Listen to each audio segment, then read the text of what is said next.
नमस्कार, आप देख रहे हैं फाइनल कट। मैं हूं आपके साथ आशा सरमाल। चलिए शुरुआत करते हैं जम्मू कश्मीर से जुड़े खबरों की। पीएचई डेली वेजर्स और सरकार में तनातनी लगातार बढ़ती चली जा रही है। नियमित करने को लेकर लगातार अब देखिए किस तरह से काम यहां पर किया गया, लेकिन फिलहाल जिस तरह से बड़ी बात कही गई थी अभी तक ऐसा कुछ भी नजर नहीं आ रहा है, क्योंकि सरकार की तरफ से जो आश्वासन दिया गया था वो अभी तक पूरा नहीं हो पाया है। और बताते चले कि डेली वेजर्स का धरना प्रदर्शन आज भी यहां पर जारी रहा है और इस बीच में तनातनी बढ़ती हुई नजर आ रही है। डेली वेजर्स ने आज सिविल सचिवालय के घेराव की कोशिश की, लेकिन पुलिस ने एक बार फिर इनकी कोशिश पर पानी फेर दिया। हजारों की संख्या में इन डेली वेजर्स ने जम्मू में एक रैली निकाली और उसके बाद सिविल सचिवालय की ओर कूच करने लगे, लेकिन इन्हें एमएलए हॉस्टल के नजदीक ही रोक दिया गया और इस दौरान पुलिस को डेली वेजर्स के साथ सख्ती भी बरतनी पड़ी, जिससे वहां पर माहौल तनावपूर्ण हो गया।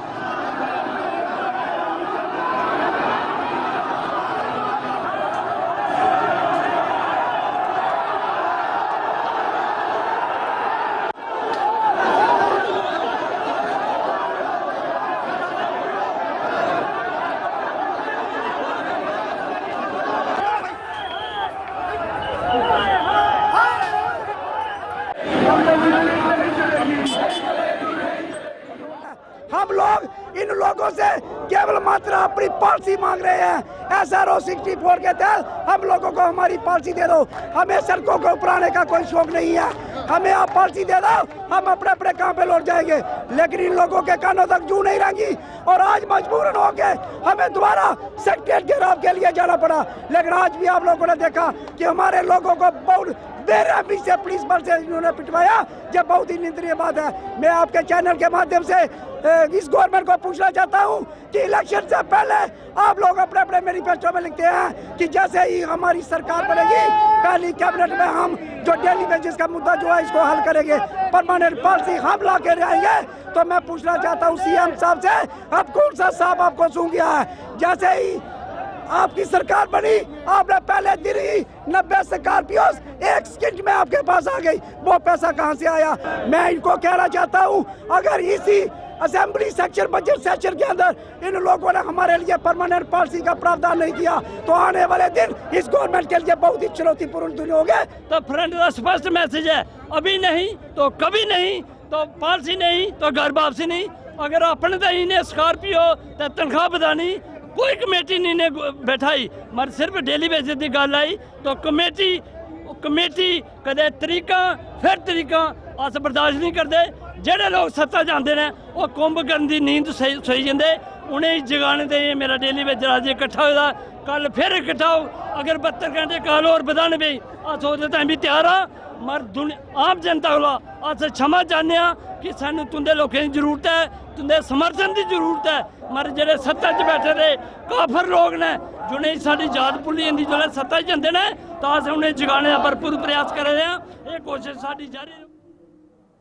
कठुआ में भी पीएचई डेली वेजर्स ने आज एक्सियन कार्यालय परिसर में प्रदर्शन करते हुए सरकार को कटघरे में खड़ा कर दिया। डेली वेजर्स ने आरोप लगाया है कि सरकार उनका शोषण करने से बाज नहीं आ रही है और वो उनसे सिर्फ काम की उम्मीद लगाए बैठी है, जबकि उनके परिवार भुखमरी का शिकार हो रहे हैं।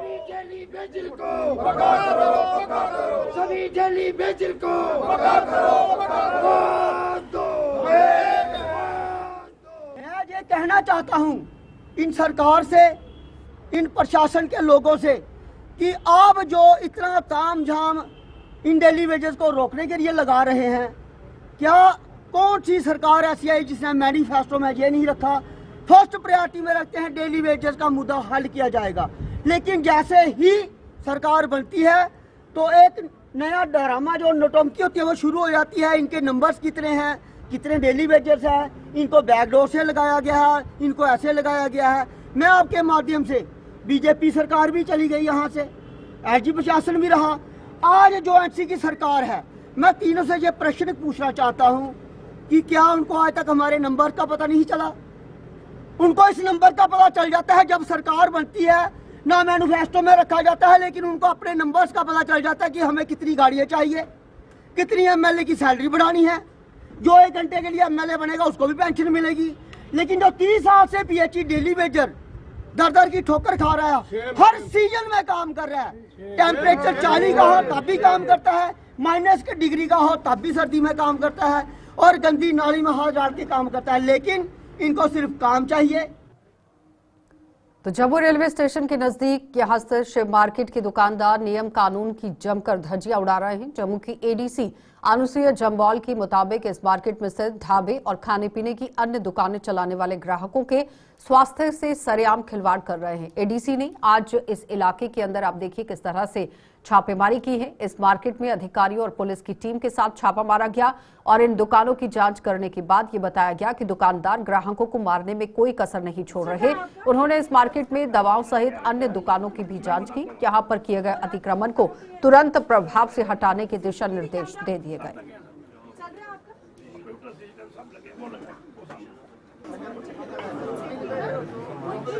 शॉप्स एंड एस्टैब्लिशमेंट एक्ट के अंदर कि इनके पास कितने एम्प्लॉयज हैं, उनकी डिटेल, उनकी सैलरी कैसे जा रही है, ये भी होना चाहिए। एवरी शॉप, जितनी भी शॉप्स है ना यहाँ पर, उसके पास ये 2 लाइसेंस होने चाहिए। ये है वो है 1 किलोमीटर अंदर। नहीं ये थोड़ा सा, ये तो रोड नहीं की बच्चे, जमीन ये है। तो गलत नहीं, काम चल रहा होता है। तो भाई पीछे आ जाओ ना थोड़े यार। पक्का बनाया हुआ है, ये देखो ना, ये शटर उसका वहाँ पे है, ये सारा इसने इंक्लूड कर दिया। यहाँ से गाड़ी भी आप सब इससे सुन लीजिए, जितने भी ढाबे की शॉप्स मैंने पूरी शिव मार्केट कॉम्प्लेक्स में देखी हैं, वो सब की सब गंदी हैं। सबके लाइसेंस, बेशक उन्होंने लाइसेंस लिए हैं, बट वो लाइसेंस के हिसाब से जो टर्म्स एंड कंडीशंस है उस हिसाब से नहीं काम कर रहे। आपके पास मेडिकल सर्टिफिकेट्स नहीं है, आपके पास आपकी वाटर रिपोर्ट नहीं है, आपके पास अनहाइजीनिक तरीके से आप लोग ढाबे चला रहे हैं, खाना खिला रहे हैं। आप लोगों ने सब के सब ने आधा अपने काउंटर्स पूरी सड़क पे किए हैं, ढका नहीं। आप न्यूज़पेपर का इस्तेमाल कर रहे हैं चीज़ों को ढकने के लिए। ना सफाई है, कौन से मसाले कहाँ से खरीद रहे हैं वो पैकेट में पता ही नहीं है, खुला डाला है सब बिना ढके। तो आप सब एलिजिबल हैं फाइन के। आप सबको 2 घंटे दिए गए हैं। 12 बजे से अब 2 बजे दोबारा फूड सेफ्टी की टीम आएगी। जो आपने ठीक करने कर लीजिए, नहीं तो सबकी जितने भी ढाबे हैं वो सील कर दिए जाएंगे। ये आप धोखा दे रहे हैं, आप लोगों को मार रहे हैं। मेरे साथ ये राकेश जी भी, SHO साहब हैं, SDM साहब हैं। अभी फूड सेफ्टी की टीम आ रही है, बाहर भी चेक किया है। आप प्लीज़ ये मत बोलिए फिर प्रशासन ने कठोर कदम उठाया, हमें हमारी रोजी रोटी छीन ली। आपकी रोजी रोटी जैसे ढाबा चलाना है, हमारी रोजी रोटी है, हमारी जो कर्तव्य है हमारी पोस्ट के साथ हमें वो निभाने हैं। तो जम्मू से आज सुकराला माता की वार्षिक छड़ी यात्रा बेलावर स्थित माता के मंदिर की ओर रवाना की गई। भगवती नगर स्थित मां वैष्णो देवी मंदिर से इस छड़ी यात्रा को जम्मू के डिविजनल कमिश्नर रमेश कुमार ने बेलावर की ओर रवाना किया। माता वैष्णो देवी मंदिर परिसर में आज उत्सव जैसा माहौल देखा गया, जहां जम्मू कश्मीर पुलिस की बैंड ने भी अपनी धुनों से मां का गुणगान किया।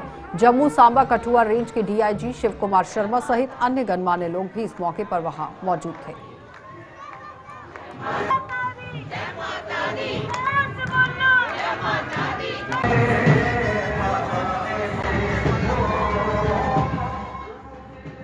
मेरी तरफ से तो पहले सबको को जय माता दी और पूरे हिंदुस्तान वासियों को, पूरे जम्मू कश्मीर को बहुत बहुत शुभकामनाओं। हमें ये 25 साल हो गया ऐसी ये धार्मिक यात्रा को चलते हुए। ये 26वीं वार्षिक ये यात्रा जा रही है और घर से ये बलौर जो शुक्राला माता जी का मंदिर है वहाँ पे जा रहे हैं। तो यहाँ फ्लैग ऑफ हमारे रमेश कुमार जी डिबकाम साहब आ रहे हैं, उन्होंने फ्लैग ऑफ करना है। तो DIG जम्मू भी आ रहे हैं।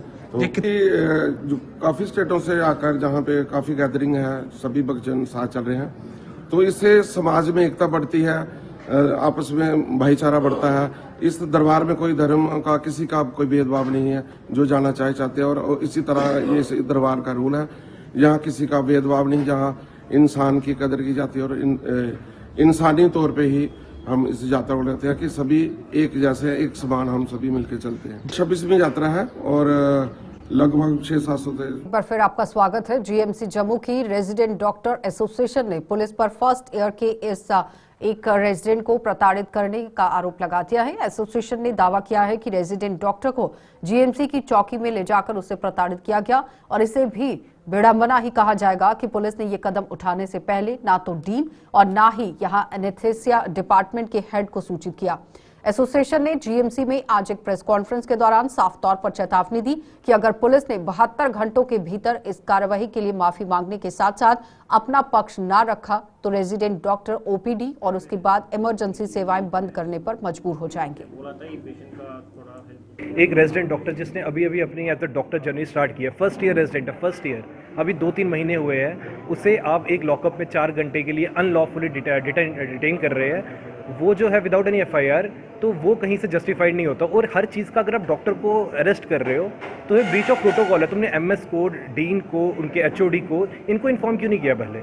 और एक ऑन डॉक्टर ड्यूटी वाले को आप कैसे उठा सकते हो? पेशेंट की हेल्थ को कैसे स्टेक पे रख सकते हैं आप? सर, हमारी डिमांड्स क्लियर है कि हमें पहले क्लैरिफिकेशन मिलनी चाहिए। क्लैरिफिकेशन पहले ये कि क्यों नहीं डीन, हमारे एमएस और हमारे जो एचओडी एनेस्थीसिया उनको इन्फॉर्म किया गया इस इंसिडेंट्स के बारे में उसे लॉकअप में डालने से पहले। और दूसरा ये है कि हमें एक अपॉलॉजी चाहिए फ्रॉम द जो चौकी ऑफिसर है, उसे एक अपॉलॉजी लेटर चाहिए कि उसने ये जो किया है इसका क्लैरिफिकेशन क्या है, और एक रिटन अपॉलॉजी चाहिए। और अगर हमारी डिमांड्स नहीं मीट होती है 48 to 72 आवर्स के अंदर, तो हम नहीं चाहते पब्लिक सफ़र करे, हम नहीं चाहते किसी भी तरीके से पब्लिक सफ़र करे, लेकिन हम फिर फोर्स हो जाएंगे पहले अपनी ओपीडी बंद करने के लिए। लेकिन अगर उसके बाद भी कोई एक्शन नहीं लिया गया तो हमें इमरजेंसी सर्विसेज को भी बंद करने का सोच सकते हैं। तो आपने कैसे एक डॉक्टर को जेल में डाल दिया, दैट टू फॉर 4 आवर्स? सो मुझे नहीं समझ आता है कि ये किस तरह का मिसयूज़ ऑफ पावर है उस पुलिस ऑफिसर का। और मुझे लगता है उनको अपॉलॉजी देनी चाहिए, बिकॉज एक बंदा जो 36 आवर्स की ड्यूटी कर रहा है और इतनी मेहनत कर रहा है अपने करियर बनाने के लिए, कुछ पढ़ने के लिए, आप उसके करियर की पहली शुरुआत में ही उसको मेंटली टॉर्चर कर रहे हो। सो आई डोंट नो कितना उसको हैम्पर किया है ये चीज़ अभी। और अभी भी वो जो लड़का है, he is still in shock and he is not out of it. तो इसके लिए ही शुड गिव अपॉलॉजी। और जैसे डॉक्टर साहब ने बोला कि अगर 72 आवर्स में ये सॉल्व नहीं होता है then the consequences will be bad. और यहाँ तक डॉक्टर जाना नहीं। एनएचपीसी सलाल पावर स्टेशन की तरफ से यहां सीएसआर और एसडी पहल के ही अंतर्गत जिले के ब्लॉक पौनी में यहां गांव सलून में ही कटिंग और टेलरिंग का केंद्र खोला गया है। General manager Salal power station Anish Gohra ने इस केंद्र का उद्घाटन अन्य अधिकारियों की मौजूदगी में किया। गोहरा ने बताया कि यहां इस गांव में बेरोजगार और गरीब किशोरों और महिलाओं के साथ ही ये गरीब किशोरियां और गरीब महिलाएं हैं जिन्हें इस केंद्र की स्थापना का लाभ दिया गया है। और इस केंद्र में महिलाएं, लड़कियां सक्षम आजीविका और कौशल विकास के लिए कटिंग टेलरिंग सीखकर आत्मनिर्भर यहां पर बन पाएंगी। पहला सेंटर है सिलाई सेंटर कि फर्स्ट टाइम यहाँ पर कोई सेंटर खुल रहा है। मुझे भी 15 साल हो गया जहाँ पर रहते, मैंने कभी नहीं देखा कि हमारे कोई यहाँ पर गांव में कोई सेंटर खुल रहा है। आज ये सेंटर खुल रहा है, मुझे इसकी बहुत खुशी हो रही है। क्योंकि आप देखो पहले लड़कियां थी, अब सभी तो पढ़ नहीं सकती हैं क्योंकि अब सभी इतने नहीं होते, किसी का दिमाग तेज होता है और किसी का डाउन होता है। अब सभी नहीं पढ़ सकती और लड़कियां ऐसे घर पे फ्री बैठी हुई थी, तो अब उनको भी मजा हो गया है क्योंकि वो अब सिलाई सेंटर खोलेंगी। तो इसके कारण सिलाई सेंटर से उनको पैसा मिलेगा, फिर वो और लड़कियों को आगे सिखाएंगी और लड़कियां और आगे सिखाएंगी। इसी तरह से प्रोसेस आगे चलता रहेगा और फिर लड़कियों को भी पैसा मिलता जाएगा। लड़कियां सेल्फ डिपेंडेंट बनेंगी, लड़कियों को किसी के आगे हाथ फैलाने की जरूरत नहीं पड़ेगी, वो खुद अपना सब कुछ करेंगी, खुद अपने पैसे लेंगी, सबको मजा होगा। और मैं एनएचपीसी का दिल से शुक्रिया अदा करती हूँ क्योंकि इनका जितना थैंक यू किया जाए ना इतना कम है, क्योंकि इन्होंने हमारे गांव में बहुत सोचा, हमारे लड़कियों के बारे में बहुत सोचा, क्योंकि इतना वो कर रहे हैं। इनका जितना थैंक यू किया जाए इतना कम है क्योंकि हमारे लड़कियों के बारे में बहुत सोच रहे हैं। पहले भी खोले थे सेंटर, वो तो दूर दूर थे, अब तो और मजा है क्योंकि गाँव में है। अब लड़कियों को दूर जाने की जरूरत नहीं पड़ेगी, वो गाँव में ही सब कुछ सीख लेंगी और पास ही है घर, तो लड़कियां जा सकती है। इनका जितना थैंक यू किया जाए इतना कम है। मैं एक बार वापिस एनएचपीसी का दिल से शुक्रिया अदा करती हूँ कि उन्होंने हमारे गाँव के बारे में इतना सोचा। Thank you. खौड़ में मट्टू गांव में एक समुदाय विशेष पर गौवंश की हत्या का आरोप लगाते हुए दूसरे समुदाय के लोग आज सड़कों पर उतर आए। इन लोगों ने आज जोड़िया खौड़ में सड़क मार्ग जाम कर हत्या करने वालों की कड़ी निंदा यहां पर कर दी और साथ ही साथ बताते चले कि कड़ी सजा देने की भी मांग कर दी गई। प्रदर्शन की सूचना मिलते ही पुलिस भी मौके पर पहुंची और प्रदर्शनकारियों को इस संबंध में कड़ी कार्रवाई करने का यहां पर आश्वासन भी दिया गया और इस प्रदर्शन को खत्म करवाया गया।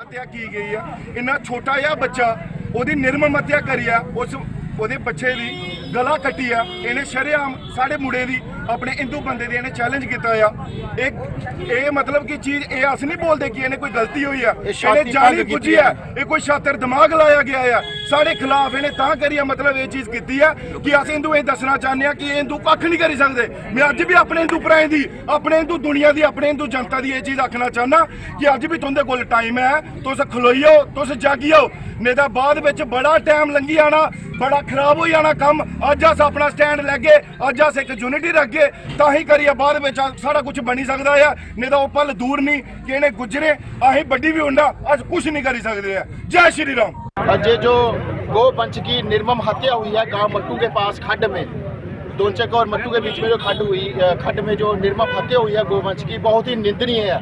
आज हालात ऐसे बन गए हैं कि अभी तो गोवंश की हत्या हुई है जहां पे इंसानों की हत्या हो रही है, हर क्राइम इतना बढ़ चुका है। तो भाजपा प्रदेश अध्यक्ष सत शर्मा का आज विजयपुर पहुंचने पर पार्टी नेताओं और कार्यकर्ताओं ने जोरदार स्वागत किया। भाजपा की यहां जिला इकाई की तरफ से आप देखिए किस तरह से काम किया गया और इस बीच में लगातार भाजपा की तरफ से अपनी उपलब्धियां भी गिनाई गई। और इसी के साथ बताते चले कि सत शर्मा की तरफ से बड़ी बातें जो कही गई हैं वो किस तरह से रखी गई, क्योंकि यहां भाजपा प्रदेश अध्यक्ष सत शर्मा का आज विजयपुर पहुंचने पर पार्टी नेताओं और कार्यकर्ताओं ने जोरदार स्वागत किया। और भाजपा की जिला और ब्लॉक इकाइयों के गठन के बाद पहली बार सांबा जिले के दौरे पर ये पहुंचे थे और विजयपुर में भाजपा नेताओं और कार्यकर्ताओं ने सत शर्मा का हार पहनाकर स्वागत किया है, जिसके लिए सत शर्मा ने उनका आभार भी जताया। सत शर्मा जी का यहाँ पे स्वागत करते हैं। अध्यक्ष बनने के बाद सांबा जिला में पहली बार आया हूँ एक बड़े कार्यक्रम हेतु। मैं यहाँ के व्यापार मंडल का, यहाँ पर भारतीय जनता पार्टी के हमारी पूरी टीम का, जिला की टीम का, मंडलों के अध्यक्ष उनकी टीम का आभार प्रकट करना चाहता हूँ कि जो स्वागत, अपार स्वागत मैं यहाँ देख रहा था, हमारी मातृशक्ति में उत्साह, हमारे कार्यकर्ताओं में उत्साह, और उससे भी बड़ा यहाँ के व्यापार मंडल। बिहार में भाजपा के विधायक मुरारी मोहन झा ने जम्मू कश्मीर में बसे हुए बिहारी प्रवासियों से बिहार दिवस को हर्षोल्लास के साथ मनाने का आह्वान किया है। जम्मू में आज उन्होंने एक प्रेस कॉन्फ्रेंस के दौरान बिहार के प्रवासियों को कर्मभूमि जम्मू से जन्मभूमि बिहार आने का भी न्योता दिया। उन्होंने बिहार के प्रवासियों को उनके कर्म के लिए योगदान देने के लिए जम्मू कश्मीर के लोगों का भी आभार जताया। हम लोग एक भारत श्रेष्ठ भारत के लेकर के आज जम्मू कश्मीर में उपस्थित हुए हैं। इसका केवल एक ही उद्देश्य है कि जितने भी हमारे बिहार के प्रवासी लोग हैं, यहाँ जो कार्यरत हैं, उनके लिए बस एक ही संदेश है कि इस बिहार दिवस के अवसर पर जहाँ भी हैं वो बिहार दिवस मनाएं और कर्म भूमि से जन्मभूमि की ओर प्रस्थान करें। केवल कर्म भूमि ही नहीं है, जम्मू कश्मीर कर्म भूमि है और जन्मभूमि बिहार है। तो डोडा के अगला इलाके में स्थित एक सरकारी स्कूल में करीब 3 महीने पहले हुई चोरी का मामला अभी तक सुलझ नहीं पाया है। वहां के लोगों ने आज डोडा में चीफ एजुकेशन ऑफिसर के कार्यालय के बाहर सड़क मार्ग जाम कर धरना दे दिया और इस मामले में अभी तक दूध का दूध और पानी का पानी ना होने पर ऐतराज जता दिया। उन्होंने आरोप लगाया कि यहां पर मामले को दबाने की कोशिश की जा रही है, क्योंकि स्कूल से कुछ रिकॉर्ड और कंप्यूटर भी चोरी हुए। जहाँ कुछ महीनों पहले चोरी हुई है और अभी तक 3 महीने मुकम्मल होने को है और अभी तक कोई प्रॉपर इन्वेस्टिगेशन नहीं हुई है, कोई मैटर को सॉल्व करने की कोई कोशिश नहीं हुई है, जिससे हमें लगता है कि जो चोर है वो पकड़ा जाए, चोरी पकड़ी जाए। और क्या रीजन है, क्यों डॉक्यूमेंट्स, क्यों कंप्यूटर स्कूल से चुराए जाते हैं जहाँ गरीब लोगों के बच्चे पढ़ते हो।